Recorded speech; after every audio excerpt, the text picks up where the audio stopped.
কথা বলাটা এখানে কতটুকু প্রযোজ্য আমি জানি না, তবু কিছু কথা বলতে চাই। অনেকে অনেক কথা বললো শ্রমিক নিয়ে, এখানে বেশিরভাগ সবাই শ্রমিক নিয়ে কথা বলছে, তো আমি একটু অন্য ধরনের কিছু বলতে চাই। সেটা হচ্ছে যে আমি দুটো ব্যাপার নিয়ে কথা বলবো। প্রথমত হচ্ছে চিকিৎসা। তো আমি যখন ইউনিসেফের সাথে কাজ করছিলাম, তো আমি রিসার্চ করে দেখলাম নর্মালি মহিলাদের যে সমস্যা, অনেক বড় একটা সমস্যা। এখন ম্যাক্সিমাম যারা মারা যায় নারীদের মধ্যে একটা বড় কারণ হচ্ছে জ্বরের মুখে ক্যান্সার। এটা নিয়ে পড়াশোনা করতে গিয়ে আমি দেখলাম যে জ্বরের মুখে ক্যান্সারের যে টিকাটা, এই টিকাটার বাজেট, মানে এই টিকাটা আমি যখন দিতে যাই নিজে সূচি হাসপাতালে ক্লিনিকে গেলাম, এটার দাম অনেক বেশি একে, এবং বেশিরভাগ টিকা হচ্ছে এক্সপায়ার। এইটা নিয়ে আমি যখন জানতে চাইলাম তাদের কাছে যে কেন এটা হচ্ছে, তো তাদের কথা হচ্ছে যে টিকার দাম এত বেশি যে কারণে যারা সাধারণ, যারা নিম্ন মধ্যবিত্ত বা নিম্নবিত্ত, তারা টিকাটা দিতে পারে না। এখন আমার কথা হচ্ছে টিকা দিতে পারে না মানে এইটার দামের কারণে, কিন্তু ঠিকই নারীরা ক্যান্সার হয়ে মারা যাচ্ছে। তো আমার চাওয়া এটাই যে এই জেনেরিক যে টিকাগুলো, যেগুলো জরুরি ক্যান্সারের হোক বা যেগুলো আমাদের জন্য সম্ভব দেওয়া, এই ক্ষেত্রে যদি কোনো নির্দিষ্ট বাজেট করা যায়, যে নারীদের যারা নিম্নবিত্ত, যারা ধনী, তাদের জন্য এটা না করাটা আসলে মানে এটা প্রয়োজন না, কিন্তু যারা নিম্নবিত্ত তাদের জন্য যদি এরকম কোনো কোটা বা বাজেট নির্ধারণ করা যায় যে তারা এই টিকাটা নিতে পারবে, তো এইটা হচ্ছে ভালো হতো। আর দ্বিতীয় ব্যাপার হচ্ছে যে নারীদের ক্ষুদ্র ব্যবসা। আমি স্যানিটারি প্যাড নিয়েও কাজ করছিলাম, তো তখন দেখলাম যে ম্যাক্সিমাম স্যানিটারি প্যাড যেগুলো সেগুলো আর্সেনালাইজড। তো তুলা এবং কাপড়ের তৈরি যদি প্যাড হয় তাহলে নারীরা অনেক ক্ষেত্রে সুরক্ষিত।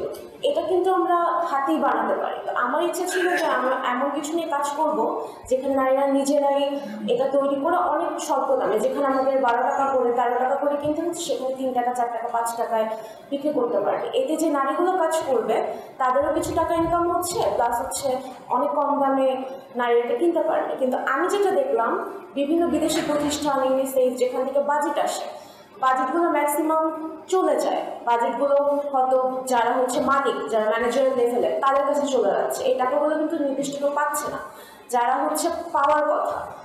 এই ক্ষেত্রে সরকার থেকে যদি এরকম ক্ষুদ্র ব্যবসায়ীদের ক্ষুদ্র ঋণ ছাড়াও অনেক ধরনের হয়তো পদক্ষেপ আছে, বাট এটা ছাড়াও যদি কোনো পদক্ষেপ নেওয়া যায় বাজেটের ক্ষেত্রে বা তাদেরকে সাহায্য করার ক্ষেত্রে, তাদের ট্রেনিংয়ের ক্ষেত্রে যদি কোনো বাজেট নির্ধারণ করা যায় তাহলে হয়তো ভালো হয়। আর আরেকটা কথা বলবো যে এটা আসলে আউট অফ কনটেক্সট হয়ে যায়, তবুও বলি। কিছুদিন আগে আমি সেক্সুয়াল হ্যারাসমেন্ট নিয়ে অভিযোগ করেছিলাম আমি ইউনিভার্সিটি শিক্ষকদের বিরুদ্ধে। তো আমি এর মধ্যে বেশ কিছু জিনিস ফেস করলাম। সেটা হচ্ছে যে আইনের যে ফাঁকফোকর এবং সাংবাদিকতার যে ব্যাপারটা, আমার এটা খুব চোখে লাগলো। কারণ আমি যতবার চেষ্টা করেছি যে আমি আগাবো, ততবার আমাকে পিছিয়ে দেওয়া হয়েছে। আর সাংবাদিকদেরকেও যারা আমাকে সাপোর্ট করেছে বা যারা সত্যের সাথে থাকার চেষ্টা করেছে, তাদেরকে যথাসম্ভব মানে দাবিয়ে দেওয়ার চেষ্টা করা হয়েছে। প্রতিবার দেখা যাচ্ছে যে তাদের ফোন দেওয়া হেনস্থা করে, ইভেন টাকা পয়সার ব্যাপার, ক্ষমতার অপব্যবহার হচ্ছিল। আমার প্রশ্ন হচ্ছে, আইনে এবং সাংবাদিকতার প্রচুর বাজেট থাকে, কিন্তু আমার কথা হচ্ছে এটা সমবন্টন কেন হচ্ছে না?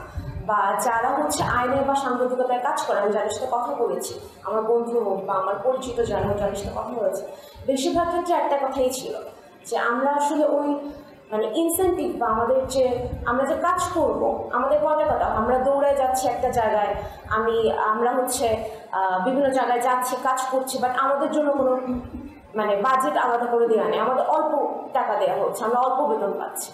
এই জায়গায় যদি তাদেরকে কোনোভাবে অনুপ্রাণিত করার জন্য, যাতে তারা কাজ করতে পারে পরবর্তীতে ভালো আইন এবং সাংবাদিকতার মানুষজন, কারণ তারাই তো হয়তো আমাদের দেশের নিরাপত্তাটা টিকিয়ে রাখতে পারে, এই ক্ষেত্রে যদি কোনো বাজেট এবং কোনো ধরনের সাহায্য এবং সমবন্টন করা যায় অর্থনৈতিকভাবে, তাহলে হয়তো ভালো হয়।